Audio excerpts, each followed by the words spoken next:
أعوذ بالله من الشيطان الرجيم بسم الله الرحمن الرحيم وصلى الله على محمد وعلى آله الطيبين الطاهرين الذين أذهب الله عنهم الرجس وطهرهم تطهيرا اللهم صل على محمد وآل محمد ولعنة الدائمة الباقية على أعدائهم ومنكر فضائلهم وغاصب حقوقهم أجمعين من يوم عداوتهم إلى قيام يوم الدين أما بعد عباد الله أوصيكم ونفسي بتقوى الله فإن التقوى خير الزاد وبها المعاد وتنفع يوم لا ينفع فيه مال ولا بنون إلا من أطاع الله بقلب سليم وصلى الله على محمد وعلى آله الطيبين الطاهرين اللهم صل على محمد وآل محمد আম্মা বাদ আমার প্রিয় দর্শক ও শ্রোতাবৃন্দ আসসালামু আলাইকুম ওয়া রাহমাতুল্লাহি ওয়া বারাকাতুহু। আজ পবিত্র শাওয়াল মাসের ৮ তারিখ, ৮ শাওয়াল 1446 হিজরি। আজ থেকে ঠিক 101 বছর আগে মদিনায় পবিত্র কবরস্থান জান্নাতুল বাকিতে আল্লাহর ওয়ালিদের আলে নবী ও আসহাবে নবী এবং নবী করিম সাল্লাল্লাহু আলাইহি সাল্লামের আপনদের প্রিয়জনদের সমস্ত পবিত্র সমাধিকে ধূলিসাৎ করে দেওয়া হয়েছিল, ভেঙে দেওয়া হয়েছিল, মাটির সঙ্গে মিশিয়ে দেওয়া হয়েছিল। তাই আপনাদের সকলকে আন্তরিক সহানুভূতি ও সম্বেদনা জানাই এবং যুগের ইমামের খেদমতে এই দুঃখের দিন, শোকের দিন উপলক্ষে তাজিয়াত পেশ করছি। ইনশাআল্লাহ সেই সময় আর বেশি দেরি নেই যখন যুগের ইমাম নিজে এসে নিজে হাতে নিজের আবা ও আজদাদের পবিত্র সমাধি আবার পুনরায় গড়ে তুলবেন। আর যারা এই জুলুম করেছিল তাদেরকে প্রাপ্য শাস্তি দিবেন এবং তাদের অনুগামী অনুসারীরা যারা আজও নবীর আহলে বায়তের উপরে এবং আহলে বায়তের মান্যকারীদের উপরে জুলুম করছে, অত্যাচার করছে, নির্দোষ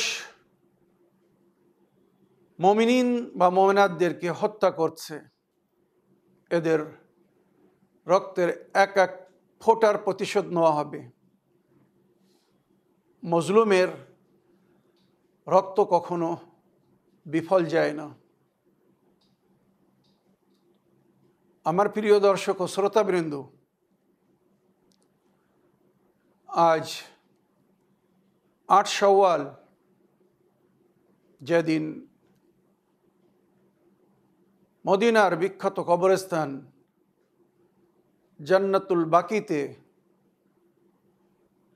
চারজন ইমাম, ইমামে হাসান আলাইহিসসালাম, ইমামে জাইনুল আবদিন আলাইহিসসালাম, ইমামে মোহাম্মদ বাকের আলাইহিসসালাম ও ইমামে জাফর সাদিক আলাইহিসসালামের কবরকে ভেঙে মিসমার করে ধুলোস্যার করে দেওয়া হয়েছিল।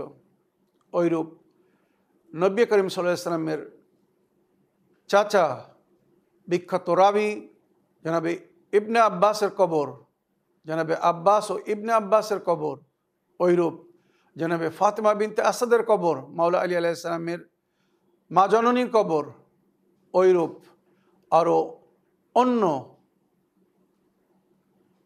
নবীর বংশধরদের কবরকে ভেঙে ফেলা হয়েছিল।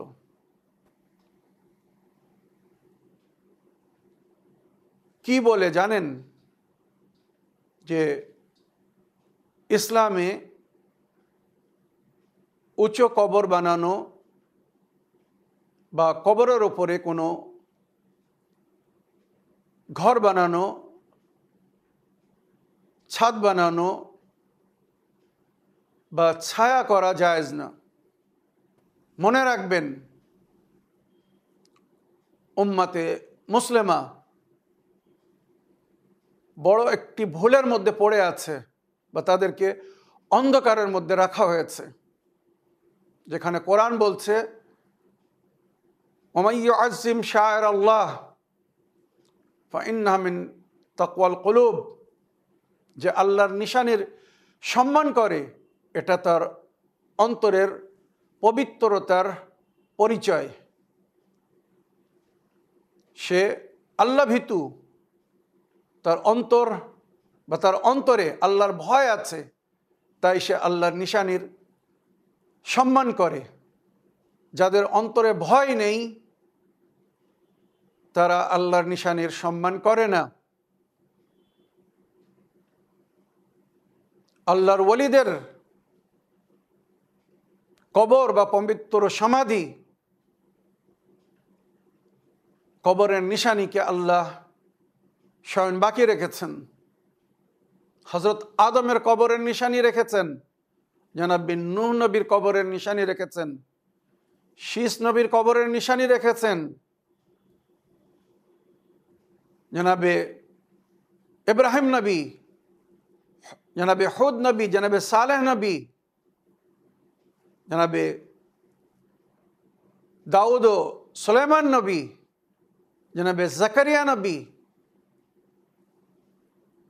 হযরত মূসা নবী আলাইহিস সালাম, যে সমস্ত নবীদের নাম কোরআনে এসেছে আল্লাহ রাব্বুল আলামিন তাদের সকলের কবরের নিশানিকে বাকি রেখেছেন। শুধু জনাবে ঈসা নবী আলাইহিস সালামকে আল্লাহ রাব্বুল আলামিন 70-এর আঘাত থেকে মুক্তি দেওয়ার জন্য আসমানে তুলে নিয়েছিলেন, তাই ওনার কবরের কোনো নিশানি নেই। তাছাড়া কোরআনে যত নবীর জিকির হয়েছে আপনারা সমস্ত নবীর কবর পাবেন। কেন কেন আল্লাহ নিজের বান্দাদেরকে বা ওই নবীর উম্মতদেরকে বলেননি যে কবরের নিশানি বাকি রাখা জায়েজ না, কবরগুলো ভেঙে ফেলো, কবর বানিও না? উম্মাতে মুসলিমা যদি সঠিক ইসলামিক ইতিহাস জানতো, কখনো ওই অন্যায় বা পাপে সাথ দিত না বা তার সমর্থন করত না। আজ তারা মারফাত না থাকার কারণে, জ্ঞানহীন হওয়ার কারণে যে অন্যায়কে সমর্থন করছে বা যে জুলুমে জালেমদের সাথ দিচ্ছে। আমি উম্মাতে মুসলিমার কাছে জিজ্ঞাসা করতে চাচ্ছি, আল্লাহর দোহাই দিয়ে বলছি, যদি আপনি মানুষ হন, আপনার মধ্যে মানবতা থাকে, তো একবার নিজের অন্তরের কাছে জিজ্ঞাসা করুন, বিবেকের কাছে জিজ্ঞাসা করুন, যদি আজ গ্রামে বা শহরে কোথাও আপনি আপনার মাতা পিতাকে দাফন করেছেন, কবর বানিয়েছেন, সেই কবরকে যদি কেউ ভেঙে দেয়, আপনি একটি সুসন্তান, আপনি কি সহ্য করবেন, মেনে নেবেন কেউ আপনার মাতা পিতার কবরকে যদি ভেঙে দেয়? কখনো না, কখনো না। তাহলে নবী করিম সাল্লাল্লাহু আলাইহি ওয়াসাল্লাম নিজেকে এবং মাওলা আলী আলাইহিস সালামকে উম্মতের পিতা বলেছিলেন, আর মাওলা আলী আলাইহিস সালামের পরে ওনার মাসুম সন্তানদেরকে, যাদেরকে আমরা ইমাম মানি বা ইমাম বলি, যাদের ইমামতের ঘোষণা আল্লাহর হুকুমে স্বয়ং নবী করিম সাল্লাল্লাহু আলাইহি সাল্লাম করেছিলেন, এনারা উম্মতের অভিভাবক ছিলেন, পিতার সমতুল্য ছিলেন, তাদের কবরকে যখন ভেঙে ফেলা হয়েছে, কেন সন্তানরা প্রতিবাদ করেনি? আজও কেন চুপ আছে? মনে রাখবেন, কোনো সুসন্তান নিজের মাতা পিতার উপরে জুলুম হতে দেখে চুপ থাকতে পারে না। সুতরাং দুটোর একটা, হয় তারা সুসন্তান না, আর নইলে তারা নিজের মাতা পিতার কিভাবে সম্মান করতে হয় তারা জানে না। যেখানে কোরআন ও হাদিসে মাতা পিতার সেবা করতে বলা হয়েছে, খেদমত করতে বলা হয়েছে, তাদের জীবনে এবং তাদের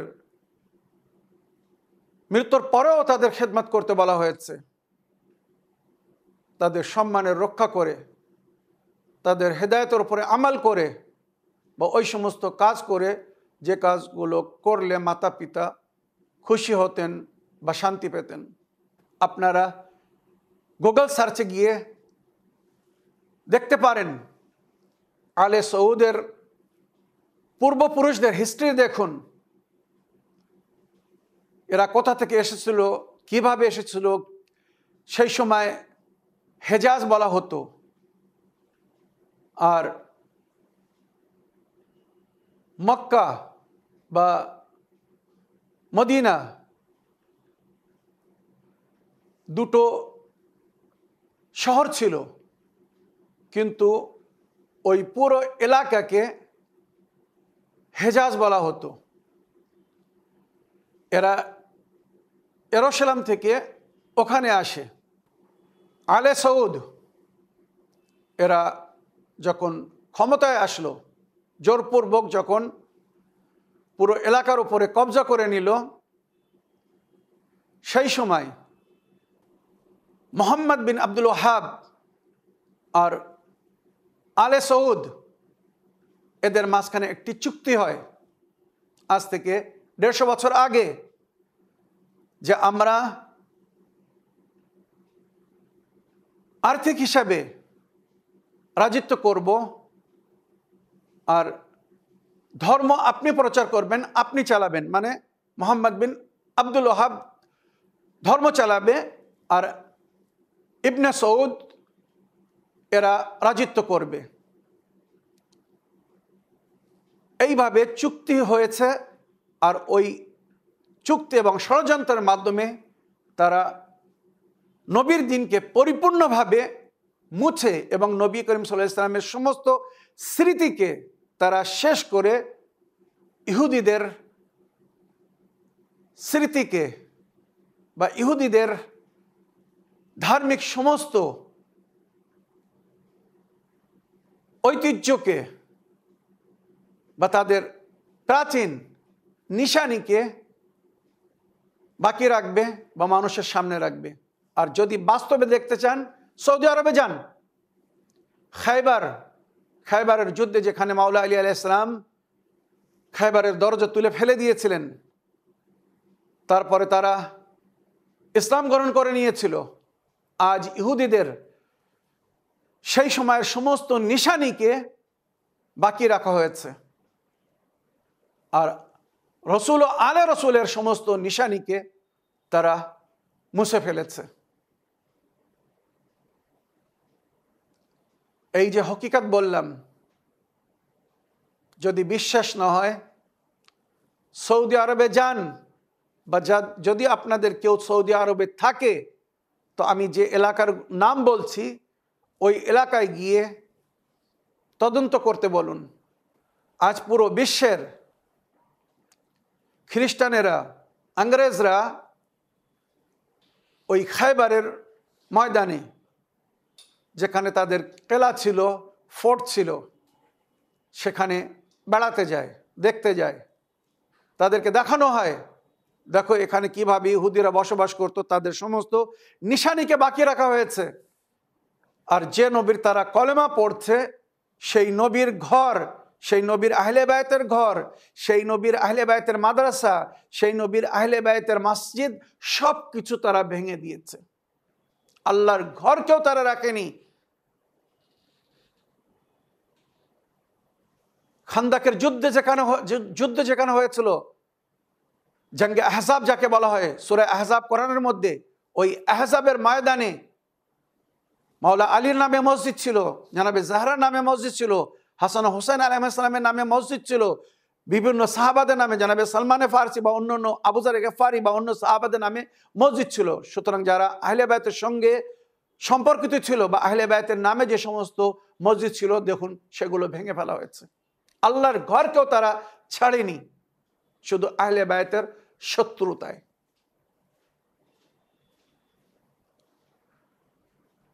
উম্মতে মুসলিমার মধ্যে কিছু ইনসাফ পছন্দ মুসলমানেরা ছিল, যারা প্রথমে প্রতিবাদ করছিল। আজ আমি কিছু ইতিহাস আপনাদের সামনে তুলে ধরতে চাই। মনে রাখবেন, এ বিষয়ে যেগুলো লেখা হয়েছে ইতিহাসে, খেলাফত কমিটি তৈরি করা হয়েছিল জান্নাতুল বাকির রিবিল্টের জন্যে, পুনরায় তৈরি করার জন্যে। কারণ তাদের কথা ছিল আলে নবীর বা সাহাবাদের কবরকে ভেঙে সৌদি আরব বা ওখানকার শাসক বা রুলার ও রাজারা পাপ করেছে, অন্যায় করেছে। সুতরাং পুনরায় ওই কবরগুলো আবার তৈরি করতে হবে। শুধু জান্নাতুল বাকি না, মক্কায় বিখ্যাত কবরস্থান জান্নাতুল মাআলা বা মুআল্লা বলা হয়, জান্নাতুল মুআল্লা, কিন্তু আসল নাম হচ্ছে জান্নাতুল মাআলা। ওই কবরস্থানে মোহসেনা ইসলাম জানাবে খাদিজাতুল কুবরা এবং নবীর ছেলে ইব্রাহিম ইবনে নবী করিম সাল্লাল্লাহু আলাইহি ওয়াসাল্লামের কবর ছিল। নবী করিম সাল্লাল্লাহু আলাইহি ওয়াসাল্লামের চাচা জানাবে আবু তালিবের কবর, আরো অনেক সাহাবাদের কবর, আলে রসুলের কবর বা আলে ইমরানের কবর, নবীর বংশধরদের কবর ছিল, সব ধুলোস্যার করে দেওয়া হয়েছে। নবীর সাহাবাদের কবর, নবীর ফুফু আম্মাদের কবর, চাচিমার কবর বা নবীর সন্তানদের কবর, পবিত্র সাহাবাদের কবর বা নবীর আত্মীয় স্বজনদের কবরকে ধুলোস্যার করে দেওয়া হলো। সুতরাং সেই সময় খেলাফত কমিটি তৈরি হয়, যার ব্রাঞ্চ বা শাখা ভারত, পাকিস্তান বা অন্য সমস্ত দেশে আছে। এরা দাবি করলো যে ওই কবরগুলোকে পুনরায় তৈরি করা হোক, কিন্তু দুঃখের বিষয়, সময়ের সঙ্গে আস্তে আস্তে তারাও সব ইহুদিবাদী মুসলমানদের সামনে নতশির হয়ে চুপ হয়ে গেল। এখন শুধু শিয়ানে হায়দারে কাররার, শিয়ানে আহলে বায়তকে যারা ভালোবাসে, আহলে বায়তকে যারা অন্তর থেকে মানে এবং মহব্বত করে, শুধু তারাই প্রতিবাদ করছে আর তারাই ডিমান্ড করছে পুনরায় ওই পবিত্র সমস্ত সমাধিগুলোকে তৈরি করা হোক। হ্যাঁ, আমার কাদেরিয়া ফেরকার ভাইরা, তাঁরাও আহলে বায়তকে ভালোবাসেন, আহলে বায়তের বংশধারীদেরকে অনুসরণ করেন, অনুগমন করেন। ইনশাআল্লাহ আশা করি নবী এনাদের শেফাত করবেন বা আহলে বাইত এর জাযা ওনাদেরকে অবশ্যই দিবেন। যারা আহলে বাইতকে ভালোবেসেছে, আহলে বাইতের স্মৃতিস্মরণকে স্মরণে রেখে আহলে বাইতের কথা মেনে চলেছে, আহলে বাইত তাদেরকে ভুলবেন না। যারা সত্য অনুগামী অনুসারী, তারা নিজের মায়া মহব্বত ও ভালোবাসার কারণে নিশ্চয়ই আহলে বাইতের শেফাত পাবে। সুতরাং যে হকিকত এবং বাস্তব আমি আপনাদেরকে শোনাতে যাচ্ছি, সেটা হচ্ছে গত 70 বছর ধরে, মনে রাখবেন, শুধু শিয়ারা এই অন্যায়ের বিরুদ্ধে প্রতিবাদ করছে, প্রোটেস্ট করছে। প্রতি বছর আমরা এহতেজাজ করি, 8 শাওয়াল প্রতি বছর আমরা মিছিল বাইর করি, জুলুস করি, জলসা করি, এহতেজাজি জলসা বা বিভিন্নভাবে আমরা সৌদি আরবকে এবং ইন্টারন্যাশনাল কোর্টকে অবগত করছি, দাবি করছি, ইউনেস্কোর কাছে বা ইউএনের কাছেও আমরা আবেদন করেছি যে এই অন্যায়ের বিরুদ্ধে, এই জুলুমের বিরুদ্ধে আপনারা কেন কিছু বলছেন না। আর যতদিন আমরা বেঁচে থাকব, এটা আমাদের ওয়াদা নবী ও নবীর আহলে বাইতের সঙ্গে। যখন আমরা ওনাদেরকে ভালোবেসেছি, ওনাদেরকে মেনেছি, অন্তর থেকে ওনাদেরকে নিজের ইমাম বা মাওলা বলে যখন গ্রহণ করেছি, তো ওনাদের সঙ্গে যখন অন্যায় হবে, অবিচার হবে, ওনাদের ওপরে যখন জুলুম হবে, আমরা চুপ থাকব না। যুগের ইমামের জোহর পর্যন্ত এইভাবে আমরা এহতেজাজ করতে থাকব, প্রতিবাদ করতে থাকব। আর ওই সমস্ত পবিত্র সমাধিগুলোকে পুনরায় তৈরি করার জন্যে আবেদন করব। যদি তানারা না তৈরি করে দেন, তো আমাদেরকে শুধু অনুমতি দিন, আমরা সৌদি আরবের কাছ থেকে 1 পয়সাও চাই না, বা ওই সমস্ত মুসলমানদের কোনো সমর্থন চাই না যারা আহলে বাইতকে ভালোবাসে না। তাদের পয়সা নেওয়া আমাদের জন্য হারাম। সুতরাং আজ আমার এই এপিসোডের শেষ অংশে আমি শুধু বিশ্ববাসীদের কাছে এতটুকু দাবি করতে চাই যে আপনারা অন্যায়ের বিরুদ্ধে আর কতদিন চুপ থাকবেন? জুলুমের বিরুদ্ধে আর কতদিন মুখ বন্ধ রাখবেন? মুসলমান হয়ে যদি মুসলমানের কষ্টকে না বোঝেন, এক মুসলমান যদি অন্য মুসলমানের বেদনাকে না বোঝে, তো তারা কিসের মুসলমান? যেখানে নবীর হাদিস, আহলে বাইত বলেছেন, বিশ্বের পূর্বাঞ্চলে যদি কোনো মুসলমান ভাই কষ্টে থাকে, তো পশ্চিম অঞ্চলের মুসলমান ভাই সেটাকে অনুভব করবে, আর শোনার পরে সেটা সমাধান খুঁজবে, তার কষ্টকে নিবারণ করার চেষ্টা করবে। আজ আমার বারেলভি ভাইরা বা যে সমস্ত মুসলমান আহলে বাইতকে ভালোবাসে, নবীর রওজায় যখন যাচ্ছে, ওখানে গিয়ে সালাম জানাচ্ছে, ইয়া নবী সালাম আলাইকা, ইয়া রাসূল সালাম আলাইকা বলছে, ওই এসে তাড়িয়ে দিচ্ছে, তাদের সঙ্গে দুরাচার করছে, দুর্ব্যবহার করছে। আমি এই যে কথাগুলো বলছি, আপনারা সব ভিডিওর মাঝখানে দেখতে পারবেন যে কিভাবে নাসিবি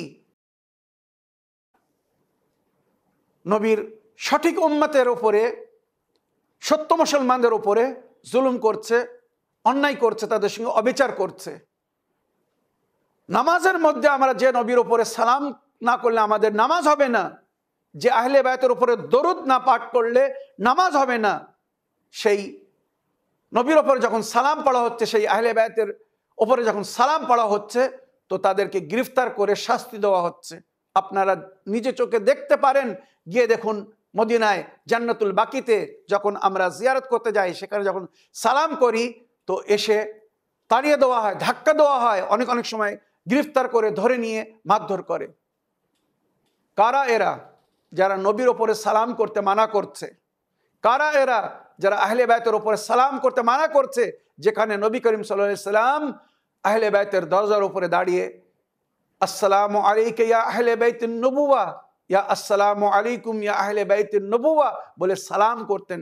আজ তাদের উপরে সালাম করতে মানা করছে, নবীর সুন্নতের উপরে আমাল করতে মানা করা হচ্ছে। এরা কারা?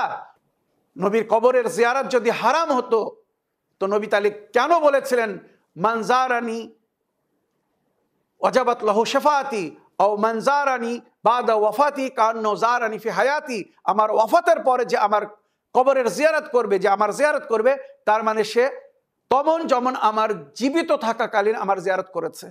তো যদি নবীর ওয়াফাতের পরে নবীর জিয়ারত করা বিদআত হতো, হারাম হতো, তাহলে নবী করিম সাল্লাল্লাহু আলাইহি ওয়াসাল্লাম কেন এই হাদিস বলে গিয়েছেন যে আমার ওয়াফাতের পরে যদি কেউ আমার জিয়ারত করে তার মানে সে আমার জীবিত থাকাকালীন আমার জিয়ারত করেছে?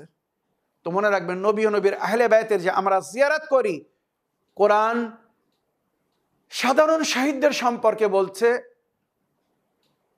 ওয়ালা তাহসাবান্নাল্লাযীনা কুতিলু ফি সাবিলিল্লাহি আমওয়াতান বাল আহইয়াউন, যারা আল্লাহর পথে মৃত্যুবরণ করেছে, শাহাদাত দিয়েছে, শাহাদাত বরণ করেছে, তাদেরকে মৃত বলো না, তারা শহীদ, তারা বেঁচে আছে, তারা আল্লাহর তরফ থেকে রুজি পাচ্ছে, কিন্তু তোমরা তাদের জীবনকে বুঝতে পারছো না। সাধারণ শহীদকে আল্লাহ জীবিত বলছে। তো নবী, আল্লাহর ওলিরা, এনারা তো উত্তম রূপে জীবিত আছেন, ওনারা পর্দা নিয়ে আছেন। নবীর রওজায় যদি যেতে মানা করে, নবীকে রওজায় গিয়ে যদি কেউ সালাম করতে মানা করে, তার মানে সে সরাসরি নবীকে সালাম করতে মানা করছে, নবীর জিয়ারত করতে, নবীর দর্শন করতে মানা করছে। এবারে যদি কেউ নবীর দরবারে না যেতে দেয়, নবীকে সালাম না করতে দেয়, তাহলে এবারে ভেবে দেখুন সে নবীর প্রিয় হতে পারে না নবীর শত্রু। তাই আজও আমি আমার এই এপিসোডের শেষ অংশ অনুরোধ করছি, যদি আপনারা নবীকে এবং নবীর আহলে বাইতকে, যাদেরকে নবী কোরআনের সঙ্গে ছেড়ে গেছেন আমাদের হেদায়েতের জন্য, যদি ভালোবেসে থাকেন, তো আপনারা আহলে বাইতের সঙ্গে যে অন্যায় হয়েছে, অবিচার হয়েছে তাদের জীবনে এবং তাদের ওয়াফাতের বা শাহাদাতের পরেও তাদের পবিত্র সমাধির সঙ্গে যে অন্যায় হচ্ছে বা অবিচার হচ্ছে বা যে জুলুম হয়েছে, তার বিরুদ্ধে আওয়াজ তুলুন আর ডিমান্ড করুন সৌদি আরবের কাছে বা ইউনেস্কোর কাছে, ইউএনের কাছে, যে পুনরায় ওই সমস্ত পবিত্র সমাধিগুলো তৈরি করা হোক, যেখান থেকে আমরা রুহানি শান্তি পাই। মনে রাখবেন, আমরা যে পবিত্র সমাধিতে যাই, ইমাম নবীদের কবরের উপরে যাই, যদি ওখানে গিয়ে শান্তি না পেতাম, ওখানে গিয়ে যদি ওনাদেরকে ওসিলা করে আল্লাহর কাছে দাবি করে আমাদের মনোকামনা আশা পূরণ না হতো, কেউ সেখানে যেত না। আজ আমাদের ইমামদের কবর যেখানে যেখানে তৈরি করার অনুমতি দেওয়া হয়েছে, আজ পুরো বিশ্ব সেখানে গিয়ে দেখে শান্তি পাচ্ছে আর বলছে যে এই সমস্ত পবিত্র সমাধি থেকে আমরা স্পিরিচুয়াল পাওয়ার পাই। আমাদের দেশের, ভারতের বিভিন্ন মহাপুরুষরা, পণ্ডিতরা ইমাম হোসেনের রওজায় গিয়েছে, বা বিভিন্ন দেশ থেকে খ্রিস্টান ফাদার্সরা যখন ইমাম হোসেনের রওজায় গিয়েছে, মাওলা আলীর কবরে গিয়েছে বা আহলে বাইতের কবরে গিয়েছে, তারা ফেরার আগে বিশ্বকে একটি মেসেজ দিয়েছে, সন্দেশ দিয়েছে, আর সেটা হচ্ছে আমরা এখান থেকে স্পিরিচুয়াল শান্তি বা পাওয়ার পেয়েছি। যদি কেউ স্পিরিচুয়াল পাওয়ার নিতে চায় তারা এখানে আসুক। তো সেই স্পিরিচুয়াল পাওয়ার, সেই শান্তি লাভ করার জন্যে আপনারা ৭০ দিন ন্যায়ের বা হকের ৭ দিন অন্যায়ের বিরুদ্ধে উঠুন, দাঁড়ান, আর পবিত্র সমাধিকে তৈরি করার জন্যে, পুনরায় রিবিল্টের জন্যে আপনারা এহতেজাজ করুন এবং মেমোরেন্ডাম দিন, যাতে যত শীঘ্র সম্ভব আমরা যেন নিজের কর্তব্য বা দায়িত্বকে পুরো করতে পারি, আর জান্নাতুল বাকির যে সমস্ত পবিত্র সমাধিগুলোকে ভাঙা হয়েছিল আমরা যেন পুনরায় তৈরি করতে পারি। এই বলে আমার আজকের বক্তব্য এখানে শেষ করলাম। ওয়া আখিরু দাওয়ানা আলহামদুলিল্লাহি রাব্বিল আলামিন। ওয়াসসালামু আলাইকুম ওয়া রাহমাতুল্লাহি ওয়া বারাকাতুহু।